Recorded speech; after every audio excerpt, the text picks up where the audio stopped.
Akhirnya para ojol se-Indonesia kena imbasnya. Kemarin-kemarin mereka begitu getol, joget-joget sambil berteriak, oke gas. Dan hari ini mereka merasa terhimpit dengan kebijakan baru yang dibangun oleh Pak Jokowi sebagai presiden yang tercinta bagi mereka.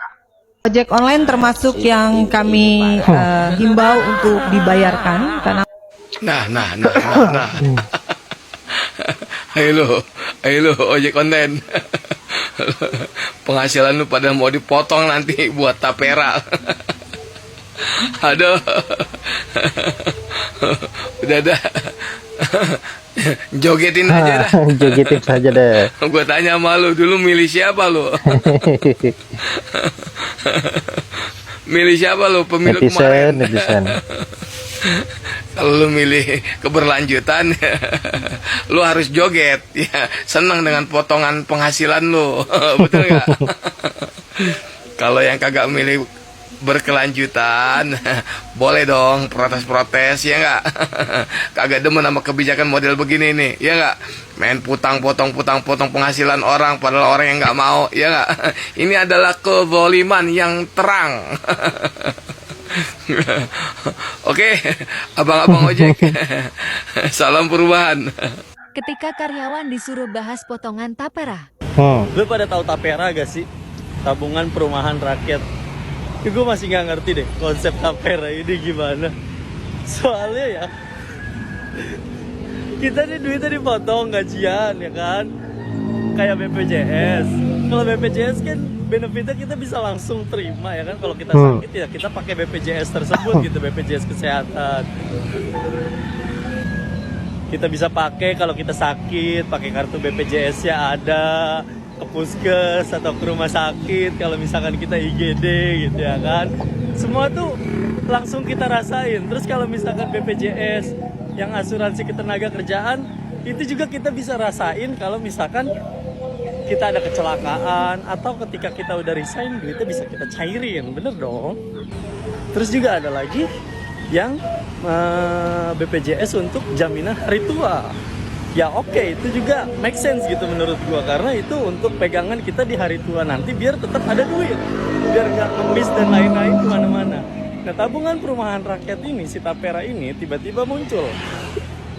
Duit kita dipotong, katanya duit kita dipotong.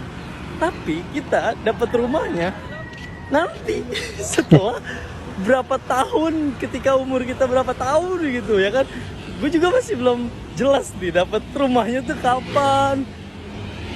Maksudnya gini loh, pemerintah, developer aja tahu gitu, developer tahu gitu. Kalau misalkan ada orang nyicil rumah, duitnya udah masuk, ya rumahnya dikasih gitu loh. Masa ini duit kita udah dipotong, itu kan sama aja kita udah nyicil rumah. Terus yang duitnya dipotong ini orangnya masih ngontrak, kan aneh ya. Kocak banget deh, sumpah. Yang jangankan KPR deh, orang ngontrak aja dia bayar kontrakan, terus sama si pemilik kontrakan dikasih dia nempatin rumah tersebut gitu ya kan. Nah sedangkan si pemerintah ini makin aneh. Orang duitnya dipotong, disuruh bayar, tapi yang ditempatin nggak ada, rumah nggak ada, bangunannya juga nggak tahu masih di mana. Kocak. Rumah goib namanya. Sedangkan track record yang ada sampai sekarang, kebanyakan proyek nasional itu pasti selalu ada yang korupsi. Nah lu bisa bayangin gak sih kalau misalkan ada yang korupsi dari duit tapera ini? Orang udah kerja setengah mati. Oke, kalau yang kerjanya enak, gampang dapetin duitnya mudah gitu, ya udahlah ya, hitung-hitung ya udahlah sedekah gitu. Tapi kalau yang kerjanya sampai setengah mati, banting keringet, ya banting tulang, nyari keringet sampai ke ujung-ujung tunggir, yang harusnya itu duit buat jajan anaknya, yang anaknya mungkin berentet banyak, atau keluarganya, orang tuanya bisa dipakai buat keluarganya ya kan. Terus ini duitnya buat bayar tapera, nggak taunya taperanya dikorupsi sama pemerintahan. Ya Allah, jahat banget sih ini. Dan udah gitu juga buat orang-orang yang udah punya rumah pun mereka tetap diwajibkan untuk tetap kepotong tapera. Mereka aja kadang kan ada beberapa orang yang udah kepusingan sama KPR-nya gitu. Contohnya kayak mungkin beberapa temen gua ada tuh yang dia ngambil rumah di luar kapasitas yang dia mampu gitu bayarnya, sehingga dia aja tuh keteteran udah mau kerja, terus balik kerja ketika libur, yang lain libur dia nge-grab, ngegokar gitu, terus harus dipotong sama tapera lagi. Tanpa tapera aja dia udah kepusingan, malah dipotong lagi buat rumah yang belum jelas adanya gitu. Dia kepusingan loh sama rumah yang dia cicil ini. Tapi ya udahlah ya, karena kita sebagai warga negara yang baik dan benar, kita ikutin aja semua program pemerintahan dinasti ini. Wah. Jadi kayaknya pemilu kedepannya gue akan selalu memilih oposisi dah. Kalau begini caranya, wah. Bang, gue ketawa karena lu pinter, gue nangis karena lu punya keris, bisa buluk kalau lama nggak kawin. Ya sekarang gimana mau kawin? Orang anak yang masih dalam kandungan aja sudah dikenakan pajak.